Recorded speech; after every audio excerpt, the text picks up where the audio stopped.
తమ్ముడు యాదగిరి అన్న ఇష్టాసాగర్ యాదన్నకి మరియు ఇతర మిత్రులందరికీ కూడా ఉద్యమాభివందనాలు తెలియజేస్తూ, అంటే నేను కూడా కూర్చుంటుండే కానీ జనగామలో పల్లె పాటల పండుగ అనే ఒక కార్యక్రమం ఉంది, అక్కడికి వెళ్ళాలా. సో నా వంతు మాట్లాడితే అయిపోద్దని చెప్పి మా వచ్చినాను.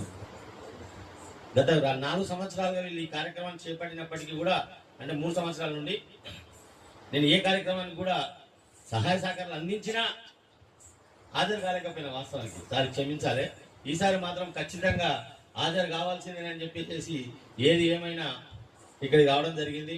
ఇక్కడికి వచ్చిన తర్వాత ఈ యొక్క మన ఇంద్రవల్లి రమేష్ అని అన్నట్టు ఈ యొక్క స్టేజీ వాతావరణం చూస్తే నిజంగా ఒక ఉద్యమానికి నాంది పలికినట్టుగా, ఒక గొప్ప ఉద్యమం జరుగుతున్నట్టుగా, ఒక కలర్ఫుల్ అనేది ఇక్కడ రావడం అనేది చాలా గొప్పతనమని భావిస్తా ఉన్నాను. తమ్ముడు ఇంకొక ఆయన ఏమంటే